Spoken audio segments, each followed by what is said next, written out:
যে ভগবন্ত নিৰ্দেশনা ক্ৰমে আমাৰ ব্ৰহ্মাকে প্ৰমুখ কৰি 33 কোটি দেৱতা ভগৱন্তৰ আজ্ঞাবাহী ভিত্ত গতিকে আমাৰ গুৰুজনাৰ দৰ্শন মতে আমি যদি ভগৱন্তক সন্তুষ্ট কৰিব পাৰো তেতিয়া হলে 33 কোটি দেৱতা আপোনা আপুনি সন্তুষ্ট হৈ যাব যিজনৰ তৃপ্তিত তুষ্ট হ'ব দেও জানিবা সিজন পিতৃ এক কৃষ্ণ দেও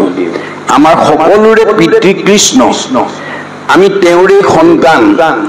তেওঁক আমি সন্তুষ্ট কৰিবলৈ আমি কি কৰিব লাগিব সেই কৃষ্ণ পুজিবে দ্ৰব্য লাগে মাত্ৰ নাম আমাৰ সকলোৰে পিতৃ যিজন কৃষ্ণ তেওঁক আমি নামেৰে পূজা কৰিব লাগিব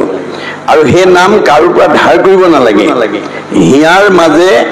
নামৰ ভাণ্ডাৰ মুখে বাজ হয় আপুনি মাত্ৰ মুখেদি ঈশ্বৰৰ হাজাৰটা নামৰ পৰা এটা নাম বাস কৰিবলৈ যত্ন কৰিব লাগিব মনত ৰাখিব দে মাধৱদেৱে কৈছে ৰাম কৃষ্ণ বুলি যিজনে সকলো সময়তে মানে কৈ থাকিব পাৰে যে তেওঁ কোনো ধৰণৰ আপদ বিপদ আহিব নোৱাৰে আমাৰ দাৰ্শনিক পণ্ডিতে কৈছে Singh of Hari with his from in heart no other virtue is greater than nam's word ভগৱন্তৰ হাজাৰটা নামৰ পৰা এটা নাম আমাৰ মুখেদি নিশ্চিত হোৱাতকৈ আৰু বেলেগ ধৰ্ম নাই গতিকে ধৰ্ম অন্য নাই ঈশ্বৰৰ নাম আমাৰ মুখত ফুটিব লাগিব শুনিব লাগিব ক'ব লাগিব বস এই প্ৰতি আমি গুৰুত্ব দিব লাগিব গতিকে আমাৰ ল'ৰা ছোৱালীক আজিৰ দৰে অনুষ্ঠানলৈ পঠাব লাগিব আমি নিজেও আহিব লাগিব অৰ্জুনক কৈছে যে মূল ভক্ত যিটো নুহে ভিন্ন তাৰ বুল মৰিবাৰ বেলা কৰে হিয়াকুল ব্যাকুল লোকে সুমৰ আৱৈ বোলে বোলা ৰাম হৰি তাকো নুবুলিয়া মৰৈ আয়ুৰ বাপ বুলি আপুনি যদি ভগৱন্তৰ এটা নাম জীয়াই থকা অৱস্থাত নকলে নাগালে নুশুনিলে আপোনাৰ জীৱটো মৰিবৰ সময়ত কোনোবাই যদি কৃষ্ণ বুলি কোৱা বুলি ক'ব কয়ও আপুনি কি বুলি ক'ব আয়ৈ গোপায় বুলিহে ক'ব এয়া হৈছে বেদৰ দৰ্শন গতিকে আমি ইয়াৰ পৰা নীতিবিলাক শিকিব লাগিব যে আমি প্ৰত্যেকজন ল'ৰা ছোৱালীকে আমি সৰুৰ পৰাই ঈশ্বৰৰ কথা ক'বলৈ গাবলৈ শিকাব লাগিব কিন্তু আজি এই দৰ্শনটো নজনা আমাৰ সমাজত বহুত কোৱালিফাইড মানুহে বহুত জনা শুনা মানুহে আমাৰ সৰুতে মাত ফুটিব খোজা ল'ৰা ছোৱালীক এটা বেয়া বাক্য বা বেয়া মাত মাতিবলৈ কৈ দিয়ে আৰু তাৰ মুখেদি যদি তেনেকুৱা শব্দ এটা শুনে তাকে শুনি আনন্দ কৰে তেনেকুৱা স্বভাৱ যদি আপোনালোকৰ কাৰবাৰ আছে আজি ইয়াতে এৰিব কাৰণ শব্দ ব্ৰহ্ম ই বিনাশ নহয় যি উদ্দেশ্যে ক'ব তাৰ প্ৰতিক্ৰিয়া হ'ব আপুনি যদি সৰুতে ল'ৰা ছোৱালীক এটা বেয়া মাত ফুটাই দিয়ে বেয়া বাক্য ফুটাই দিয়ে আপুনি এটা বীজ ৰুই দিলে বেয়া গুটি পচাই দিলে এদিন সেইজোপা মহিৰূহ হ'ব আৰু তাৰ ফল আপোনালোকৰ ঘৰখনে পৰিয়ালেতো ভোগ কৰিব লাগিবই ওচৰ চুবুৰীয়াই তাৰ বেয়া মাত বেয়া কথাৰ পৰা অতিষ্ঠ হ'ব তাৰ পৰিৱৰ্তে আমি সৰুৰ পৰাই ল'ৰা ছোৱালীক ভগৱানৰ হাজাৰটা নামৰ পৰা এটা নাম মাত ফুটিব খোজা ল'ৰাটোক আমি ক'বলৈ আমি অভ্যাস কৰাব লাগে ৰাম বুলি কোৱা কৃষ্ণ বুলি কোৱা হৰি বুলি কোৱা সৰু দুটা আখৰৰ যাতে আমি ভগৱন্তৰ হাজাৰটা নাম পৰা এটা নাম যদি ফুটাই দিব পাৰে সৰুতে যদি আপুনি ঈশ্বৰৰ নাম এটা ফুটাই দিলে এইজোপা ডাঙৰ গছ হ'ব গতিকে ভৱিষ্যতে সি ভকত বৈষ্ণৱ সাধু মহন্ত হ'বই আৰু তাৰ মুখত সদায় ঈশ্বৰৰ কথা নিশ্চিত হ'বই কাৰণ গুটিটো আমাৰ শব্দবোৰ বীজ বুলি কৈছে ই অবিনাশী গতিকে সেইকাৰণে শব্দবিলাক কওঁতে বাক্যবিলাক কওঁতে সাৱধান হ'ব লাগিব মই কোৱা কথাটোৱে যাতে আনৰ অনিষ্ট কৰিব নালাগিব আপুনি আনৰ যদি অনিষ্ট কৰে আপুনি তাৰ দুগুণ ফল ভোগ কৰিব লাগিব এয়া ভাগৱত দৰ্শন সেইকাৰণে কৈছে যে পিতৃৰ বচনে তেতিক্ষণে চলি গইলা সৰস্বতী তীৰে যায় কৰিয়া হৰিষ কৰিলন্ত তপদশ হাজাৰ বৰিষ এতিয়া সৃষ্টিৰ কাৰ্যৰ কাৰণে আহ্বান জনোৱাৰ লগে লগে বাপেকৰ কথা শুনি কদৰ্ম ঋষিয়ে সৰস্বতী নদী তীৰত গৈ 10,000 বছৰ আনন্দ মনেৰে ঈশ্বৰক তপস্যা কৰি আছে ভক্তি ভাৱে নানা দ্ৰব্য পূজা কৰি লন্ত পাছে তুষ্ট ভূয়া দেখা দিলা ভগৱন্ত এতিয়া আমি এই কাহিনীটো পঢ়ি ইয়াতে সীমাবদ্ধ কৰিলে নহব যে কদৰ্ম ঋষিয়ে যেনেকৈ বাপেকৰ নিৰ্দেশনা মতে সৰস্বতী নদীৰ তীৰত গৈ সৃষ্টি উপলক্ষে মনৰ বাঞ্ছিত ফলটো পাবৰ কাৰণে যেনেকৈ তপস্যা কৰিলে আমিও ঠিক তেনেকৈ তপস্যা আগৰ যুগত তপস্যা কৰিবৰ কাৰণে ঋষিমুনিসকল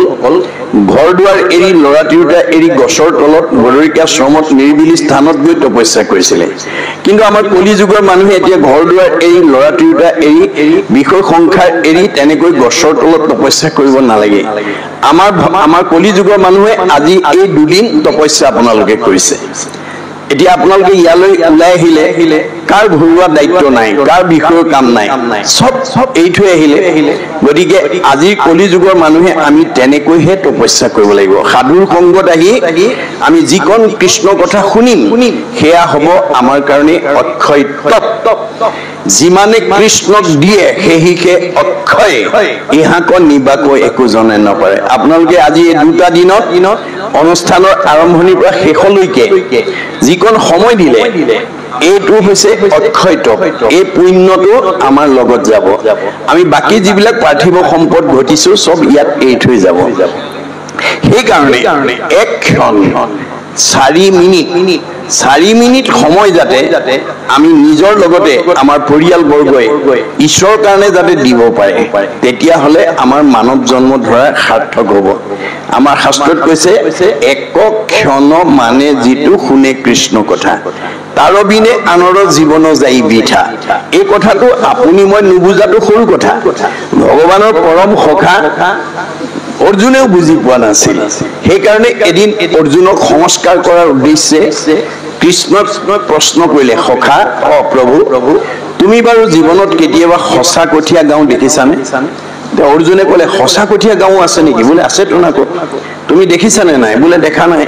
তেনেহ'লে চাব খোজা নেকি বোলে হয় চাব খোজো উঠা ৰথত উঠা এই বুলি কৃষ্ণই ৰথত উঠাই লৈ অৰ্জুনক সঁচা কঠীয়া গাঁও দেখুৱাৰ উদ্দেশ্যে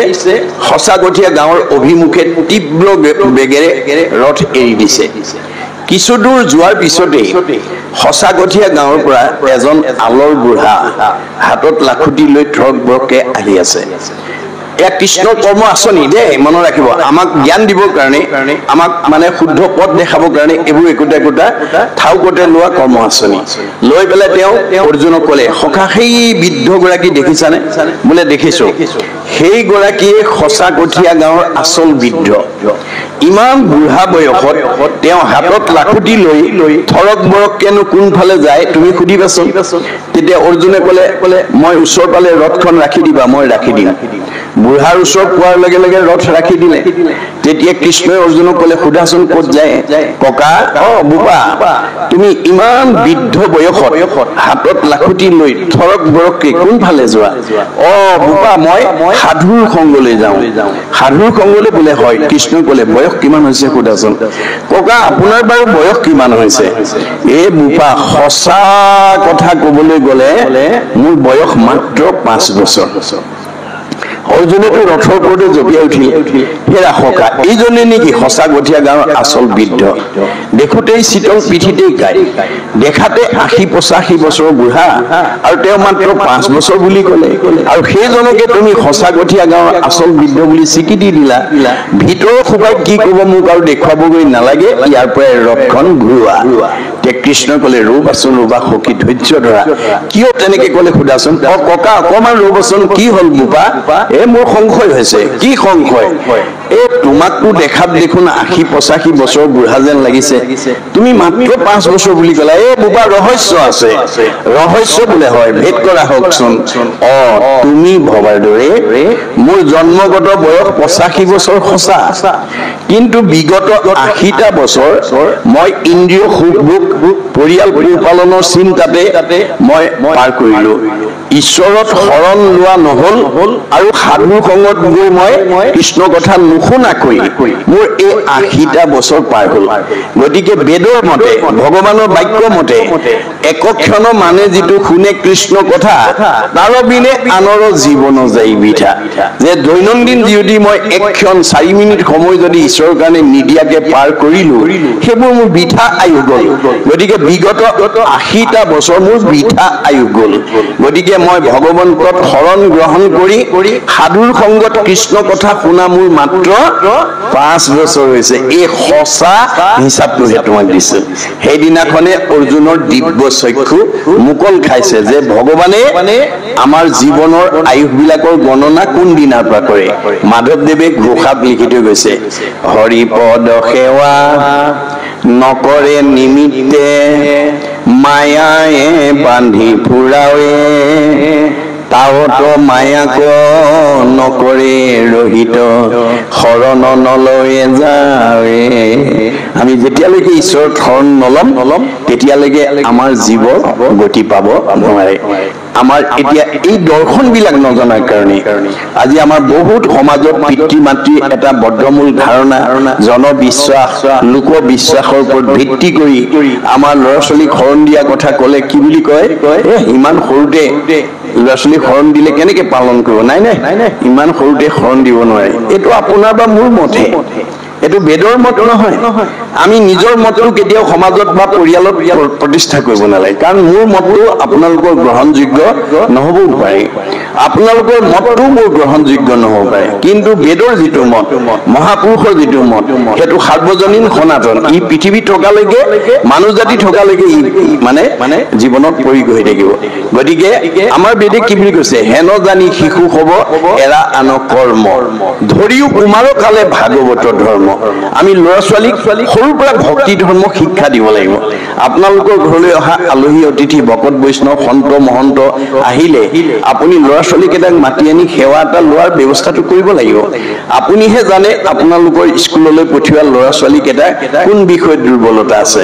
অংকত দুৰ্বলতা নে ইংৰাজীত দুৰ্বলতা নে সমাজ অধ্যয়নত দুৰ্বলতা নে বিজ্ঞানত দুৰ্বলতা নে ছবিত দুৰ্বলতা মাক বাপেকেহে জানিব কিন্তু আমাৰ ভাগৱতে কৈছে তুমি ল'ৰা ছোৱালী এটা কোনো এটা বিষয়ত দুৰ্বলতা বুলি জানি সীমানতে সীমাবদ্ধ কৰিলে নহ'ব তাক সবলতালৈ নিয়াৰ ব্যৱস্থাটো ভাগৱতৰ নীতি মতে কৰিব লাগিব অৰ্থাৎ আপোনাৰ ঘৰলৈ এতিয়া স্বয়ং বৈকুণ্ঠপতি কৃষ্ণ কাৰোবাৰ ঘৰলৈ কলি যুগত আহি নকয়হে আপোনাৰ ল'ৰা ছোৱালীকেইটা পঢ়া শুনাত ভাল হওক পৰীক্ষা ভাল হওক ঘৰখন মংগল হওক বুলি নকয় কোনে ক'ব হৰিৰ মূৰ্তিক হৰি ভক্তক দেখিবা শক্তি অনুৰূপে তাৰ প্ৰীতি আচৰিবা সমস্ত ভূততে আছে ভগৱান সেই ভাবি সবাকো কৰিবা বহুমান গতিকে আমি ভকত বৈষ্ণৱক আমন্ত্ৰণ কৰি আনি আমি তেওঁলোকৰ জৰিয়তে আশীৰ্বাদ ল'ব লাগিব ভকতে ওচৰত আনি আপুনি ল'ৰা ছোৱালীকেইটা সেৱা ধৰাৰ নীতিটো সৰুৰ পৰা শিকাব লাগিব দে আৰু ক'ব লাগিব প্ৰভু কৃপা কৰি আশীৰ্বাদ এটা দিয়ক ছোৱালীজনী অংকত বৰ দুৰ্বলতা ল'ৰাটো বৰ ইংৰাজীত দুৰ্বলতা ইত্যাদি ইত্যাদি 10 জনে যদি মূৰত হাত দি কয় ঈশ্বৰে কৃপা কৰিব ভাল হ'ব সজনৰ আশীৰ্বাদে মিলে কৃষ্ণৰ প্ৰসাদ ভকতে আশীৰ্বাদ দিলেহে ভগৱন্তই কৃপা কৰিব কাৰণ ভগৱন্তই পোনপটীয়াকৈ কাকো আশীৰ্বাদ নিদিয়ে সেইকাৰণে আমাৰ কলি যুগৰ মানুহে কৃষ্ণক পাবৰ কাৰণে কেনেকুৱা পদ্ধতিৰে যাব লাগিব আমাৰ গীতা ভাগৱতত কৈ থৈ গৈছে কৃষ্ণক পাইবাৰ জানা ভকতিহে পন্থ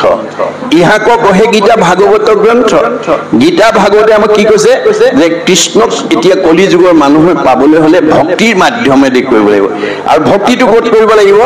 ভকতত ভকতি দানে গুৰু দায়া তনয় অধিক আমি ভগতৰ প্ৰতি শ্ৰদ্ধাটো আমাৰ নিজৰ জন্ম দিয়া ল'ৰা ছোৱালীকেইটাতকৈ বেছি হ'ব লাগিব গতিকে ভগতে যদি আশীৰ্বাদ দিয়ে ভগৱন্তই কৃপা কৰিব ভগৱন্তই পোনপটীয়াকৈ আহি নকয় ভগৱন্তই নিজতকৈও ভকতক ভাল পায় এই কথাটো যাবৰ সময়ত উদ্ধৱক কৈছে সখা ব্ৰহ্মা হৰ হলায়ুধ লক্ষ্মী প্ৰিয় যায় মই ব্ৰহ্মাকো ভাল পাওঁ দাদা বলভদ্ৰকো ভাল পাওঁ শিৱকো ভাল পাওঁ এওঁলোক তিনিজনতকৈ মোৰ ভাৰ্যা লক্ষীক মই বেছি ভাল পাওঁ আৰু লক্ষীতকৈও পৰম সুন্দৰ মোৰ দেখা ইটো কায়া মোৰ নিজৰ ভাৰ্যাজনীতকৈও মোৰ নিজৰ দেহাটোক মই বেছি ভাল পাওঁ আৰু নিজৰ দেহাটোতকৈও সবাতো অধিক তুমি মোৰ প্ৰিয়তম নাহি আন বান্ধৱ উদ্ধৱ তুমি সম মোৰ নিজৰ দেহটোতকৈও মই তোমাক ভাল পাওঁ অৰ্থাৎ ভকতক ভাল পায় গতিকে আপুনি ভগৱন্তৰ প্ৰিয় হ'বলৈ হ'লে আপোনাৰ ঘৰখনৰ পৰিয়ালটো ভগৱানৰ প্ৰিয় কৰিবলৈ হ'লে আপুনি তেতিয়া কি হ'ব লাগিব ভকত হ'ব লাগিব ভকত হলে কাণত গামোচা চেলেং ললেই নহব চেলেং গামোচা ভকত নহয় চেলেং গামোচা হল আমাৰ এটা জাতীয় সংস্কৃতি বা এটা পোছাক ভকত হবলৈ হলে তিনিটা আখৰ বৈশিষ্ট্য আমাৰ গাত লাগিব কি ভ ক ত এতিয়া ভ আখৰে কি কৈছে ভ শব্দে ভগৱন্ত ভৱ বিমোচন ভজন ভক্তিত তুষ্ট ভন্ত কিজন ভগৱন্ত কাক ভাল পায় মানুহৰ জন্ম পায় যি পুৱা গধূলি গাটো ধুই ধূপ এডাল জ্বলাই ঈশ্বৰৰ উপাসনা কৰে সেইজনক ভগৱন্তই ভাল পায় আমাৰ মাক বাপেকে কাক ভাল পায় কোন ল'ৰা ছোৱালীক ভাল পায় যি ল'ৰা ছোৱালীয়ে মাক বাপেকক শ্ৰদ্ধা কৰে ভক্তি কৰে মৰম কৰে আদৰ কৰে সন্মান কৰে কথা শুনে হাক বচন মানে দিহা পৰামৰ্শ মতে চলে এইটো সন্তান সকলো মাক বাপেকৰ মৰমৰ কোনোবা সন্তান হৈ যদি মাক বাপেকক শ্ৰদ্ধা নকৰে ভক্তি নকৰে মৰম নকৰে আদৰ নকৰে কথা নুশুনে হাক বচন নামানে সেইটো সন্তান কোনো মাক বাপেকৰ প্ৰিয় হ'ব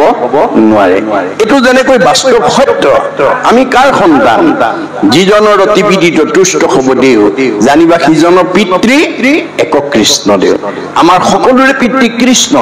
গতিকে আমি সেই কৃষ্ণক সেৱা পূজা কৰিব লাগিব কেনেকৈ সেই কৃষ্ণ পুজিবে দ্ৰব্য লাগে মাত্ৰ নাম নামেৰে পুজিব লাগে নাম কাৰো পৰা ধাৰ কৰিব নালাগে হিয়াৰ মাজে নামৰ ভণ্ডাৰ মুখে বাজৰ হয় ইয়াত আমাৰ হাজাৰ নাম পুঞ্জীভূত কৰিছে পুৱা গধূলি তেওঁৰ মাত্ৰ নাম এটা আমি লৈ তেওঁক সেৱা পূজা কৰিব লাগে এই আদৰ্শটো আমি প্ৰত্যেক ঘৰতে ল'ৰা ছোৱালীক সৰুৰ পৰা দিব লাগিব যি ল'ৰা ছোৱালীয়ে সৰুৰ পৰা ভকত সেৱা কৰে সি ভৱিষ্যতে ভকত সেৱা কৰিবলৈ লাজ লজ্জাবোধ নকৰে ভকতৰ আশীৰ্বাদেদি সি আগুৱাই গৈ থাকিব এইটো হ'ল প্ৰথম ভ আখৰৰ বৈশিষ্ট্য ক আখৰে কি কৈছে ক শব্দে কৃষ্ণ ভজি পবিত্ৰ পৰম আত্মাক দেখন্ত কৃষ্ণ সমস্ততে সম ক আখৰে কৈছে যে আমি আত্মা দৃষ্টিত আমাৰ কোনো পাৰ্থক্য নাই আত্মা দৃষ্টিত আমি সকলো সমান আত্মাৰ ডাঙৰ নাই সৰু নাই ওখ নাই চাপৰ নাই মতা নাই মাইকী নাই বগা নাই ক'লা নাই আপোন নাই পৰ নাই চুত নাই বৰ নাই এইবিলাক কাৰ আছে দেহৰ আছে দেহৰহে ধৰ্ম এই বৈষম্যতা কি মতা আছে মাইকী আছে বগা আছে ক'লা আছে ওখ আছে চাপৰ আছে শকত আছে ক্ষীণ আছে আপোন আছে পৰ আছে চুত আছে বৰ আছে এইবোৰ দেহৰ ধৰ্ম আমাক গুৰুজনে কৈছে তোমালোকে দেহৰ ধৰ্ম এৰি আত্মা ধৰ্ম ল'বা কিয় দেহটো আজি আছে কালিলৈ নাই দেহটো অনিত্য অশ্বাশ্বত গতিকে আমি দেহৰ ধৰ্ম লৈ যদি ঈশ্বৰক ভজনা কৰো ঈশ্বৰ সন্তুষ্ট নহব ঈশ্বৰে আমাক ভাল নাপাব ঈশ্বৰে কাক ভাল পায় বাইবেলত কৈছে God loves him who loves his creature ভগৱন্ত সেইজনকেই ভাল পায় যিজনে তেওঁৰ সৃষ্টিৰ প্ৰাণীবিলাকক ভাল পায় কুকুৰৰ চিগাৰিলে বেদৰ ভৰু আত্মাৰাম দেহটোহে কুকুৰ মেকুৰী আত্মাটো নহয়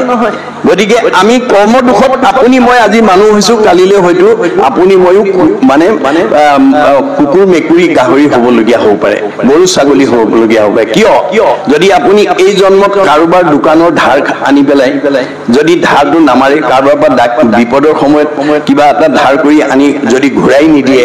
তেতিয়াহ'লে ভগৱানৰ সংবিধানত লিখা আছে ইমান টকাৰ পৰা ইমান টকা ধাৰ খাই গ'লে এই জন্মত মেকুৰী হৈ নিগনি মাৰি ধাৰ খুজিবলৈ আহিব লাগিব ইমান টকাৰ পৰা ইমান টকা ধাৰ খাই গ'লে কুকুৰ হৈ চুৰ খেদি ধাৰ খুজিবলৈ আহিব লাগিব ইমান টকাৰ পৰা ইমান টকা ধাৰ খাই গ'লে গাই গৰু হৈ পোৱালি দি গাখীৰ দি ধাৰ খুজিবলৈ আহিব লাগিব ইমান টকাৰ পৰা ইমান টকা ধাৰ খাই গ'লে বলদ গৰু হৈ হাল বাই ধাৰ খুজিবলৈ আহিব লাগিব ইমান টকাৰ পৰা ইমান টকা ধাৰ খাই গ'লে পৰৰ ঘৰত কৰ্মচাৰী হিচাপে কাম কৰি ধাৰ খুজিবলৈ আহিব লাগিব আপোনালোকৰ সকলো ঘৰত চাকৰ নাথাকে মনত ৰাখিব বিচাৰিও নাপায় কাৰোবাৰ ঘৰত আকৌ নিজে আহি সোমাইহি সবৰে ঘৰত কুকুৰ মেকুৰী নাথাকে বান্ধিও ৰাখিব নোৱাৰে যদি সেই জীৱটো পূৰ্ব জন্মত আপোনাৰ ঋণগ্ৰস্ত হৈ থকা নাই সেইকাৰণে আমাৰ বুঢ়াসকলে আত্মবাণীত কয় কত পুণ্য ফলে পায় তামোলনি বাৰী কত পুণ্যৰ ফলে পায় পুত্ৰৱতী নাৰী কত পুণ্যৰ ফলে ভাতক ভাতে খায় কত পুণ্যৰ ফলে পৰে পৰক বাই আপুনি পুণ্যৱান হ'ব লাগিব আৰু আপোনাৰ ঘৰত কৰ্মচাৰী হিচাপে কাম কৰাজন আপোনাৰ পূৰ্ব জন্মৰ ঋণগ্ৰস্ত হ'ব লাগিব এই তথ্য আমি নাজানা কাৰণে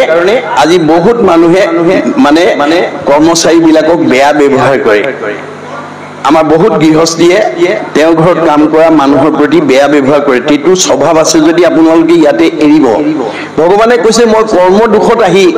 পূৰ্ব ঋণগ্ৰস্ততাৰ কাৰণে আহি তোমাৰ ওচৰত মই ঋণটো পৰিশোধ কৰিবৰ কাৰণে মই তোমাৰ ঘৰত খাটি আছো তুমি কাক বেয়াকে কৈছা সবতে দেখোন ময়ে আছো সবতে দেখোন ময়ে আছো মুকে দুখ দিবা মুকে আঘাত দিবা মুকে অন্যায় কৰিবা মুকে ঠগিবা মোৰে সীমা ঠেলিবা আকৌ তোমাক মই ভালে ৰাখিব লাগে এটু নহব তুমি ভাগৱত শুনি সাধুৰ সংগলৈ গৈ এই বেয়া স্বভাৱবিলাক এৰিবা আমি ভাগৱত শুনিবলৈ কিয় আহিব লাগে বেয়া এৰি ভাল লবৰ কাৰণে বেয়া এৰি ভাল লোৱাটো বৈজ্ঞানিক দৃষ্টিভংগী সেইকাৰণে দাৰ্শনিক পণ্ডিতে কৈছে bed is bed and good is good do bed never never and do good ever ever বেয়াটো সদায় বেয়া তাক ত্যাগ কৰিব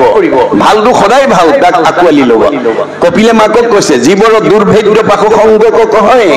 কিন্তু দুৰ্জনৰ সংতে জীৱে লাগে মা তুমি জীৱনত যদি ভাল মানুহ হ'ব খুজিছা বেয়া মানুহৰ সংগ ত্যাগ কৰিবা সেই সংগ নিতে যদি কৰে সাধু মুখ্যৰ দুৱাৰতে হুৱে মুকুট আজিৰ দৰে যদি আপোনালোকে বেছি নহয় 4 মিনিট বেদৰ মতে 4 মিনিট সময় আমি প্ৰত্যেক দিনে 24 ঘণ্টা সময়ৰ পৰা আমি 4 মিনিট সময় ঈশ্বৰৰ কথা কোৱা শুনা গোৱাৰ কাৰণে যদি দিব পাৰে তেতিয়া শাৰীৰিক মানসিক বৌদ্ধিক সমস্ত বিকাশ সাধন হ'ব মনত ৰাখিব ঈশ্বৰৰ কথা যি গায় প্ৰাৰ্থনা যি গায় কীৰ্তন যি পঢ়ে ঘোষা যি গায় আমাৰ বিশ্ববিখ্যাত নাট্যকাৰ শেক্সপিয়াৰে কৈছে mind can be purified by the music body can be purified by the exercise both body and mind can be purified by the dance এই গোটেইখিনি মহাপুৰুষ শংকৰদেৱে আমাক দি থৈ গৈছে আপুনি পুৱা গধূলি ঘোষা কীৰ্তন প্ৰাৰ্থনা কৰিব তেতিয়া মগজটো শুদ্ধ হৈ থাকিব ভগতৰ লগত বহি হাত তালি বাঢ়ি ঈশ্বৰৰ নাম ল'ব বা ওই হাতৰ তালি যিটো কৰিয়া কীৰ্তন মূৰ প্ৰেম ভাৱত যাৰ আকুল ভৈল মন মাটিত লুটাৰি পৰে যিটো মহাশয় সত্যে সত্যে গৈলু সখী তাহাঁতে বিক্ৰয় ভগৱন্তৰ নাম লোৱাজনত ভগৱন্ত বিক্ৰয় হৈ যায় গতিকে ডেন্স আমাৰ নৃত্য কৰিলে আপোনাৰ শৰীৰ মন